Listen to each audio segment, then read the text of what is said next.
युधिष्ठिर से पूछा, ब्राह्मण को किस लिए दान किया जाता है? नट और नर्तकों को क्यों दान देते हैं? सेवकों को दान देने का क्या प्रयोजन है? और राजा को क्यों दान दिया जाता है? ब्राह्मण को धर्म के लिए दान दिया जाता है। नट नर्तकों को यश के लिए दान इनाम देते हैं। सेवकों को उनके भरण पोषण के लिए दान वेतन दिया जाता है और राजा को भय के कारण दान कर देते हैं। यक्ष ने पूछा, जगत किस वस्तु से ढका हुआ है? किस कारण वह प्रकाशित नहीं होता? मनुष्य मित्रों को किस लिए त्याग देता है और स्वर्ग में किस कारण से नहीं जाता? युधिष्ठिर ने उत्तर दिया, जगत अज्ञान से ढका हुआ है।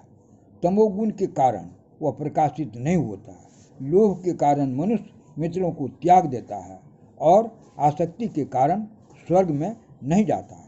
यक्ष ने पूछा, पुरुष किस प्रकार मरा हुआ कहा जाता है?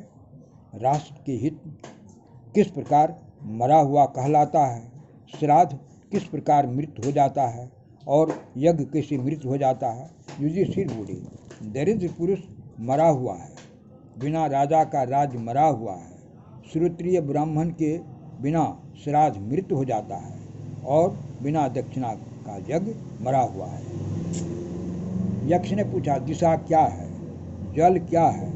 अन्न क्या है? विष क्या है? और श्राद्ध का समय क्या है?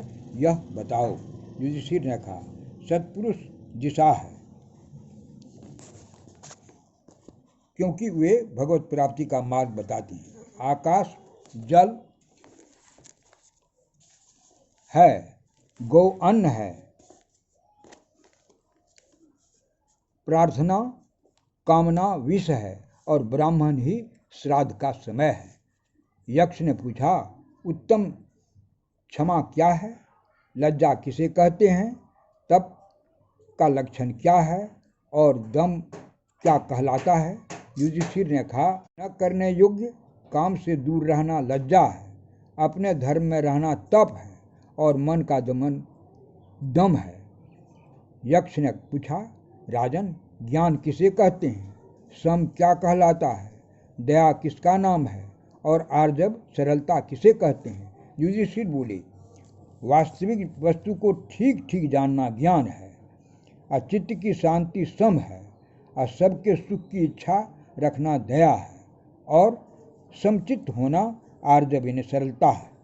यक्ष ने पूछा, मनुष्यों को दुर्जय शत्रु कौन है? मनुष्यों का दुर्जय शत्रु कौन है? अनंत व्याधि क्या है? साधु कौन माना जाता है और असाधु किसे कहते हैं? युधिष्ठिर ने कहा, क्रोध दुर्जय शत्रु है, लोभ अनंत व्याधि है, जो समस्त प्राणियों का हित करने वाला हो वह साधु है और निर्दय पुरुष असाधु है। यक्ष ने पूछा, राजन मोह किसे कहते हैं? मान क्या कहलाता है? आलस किसे जानना चाहिए और शोक किसे कहते हैं? युधिष्ठिर बोले, धर्म मूर्ता ही मोह है, आत्माभिमान ही मान है, धर्म न करना आलस्य है और अज्ञान शोक है। यक्ष ने पूछा, ऋषियों ने स्थिरता किसे कहा है? धैर्य क्या कहलाता है? स्नान किसे कहते हैं और जान किसका नाम है? युधिष्ठिर ने कहा, अपने धर्म में स्थिर रहना ही स्थिरता है, इंद्रिय निग्रह धैर्य है, मानसिक मलों को छोड़ना स्नान है और प्राणियों की रक्षा करना दान है। यक्ष ने पूछा, किस पुरुष को पंडित समझना चाहिए? नास्तिक कौन कहलाता है? मूर्ख कौन है? काम क्या है तथा मत्सर किसे कहते हैं? युधिष्ठिर ने कहा, धर्म को पंडित समझना चाहिए। मूर्ख नास्तिक कहलाता है और नास्तिक मूर्ख है, जो जन्म मरण रूप संसार का कारण है। वह वासना काम है और हृदय का ताप मत्सर है।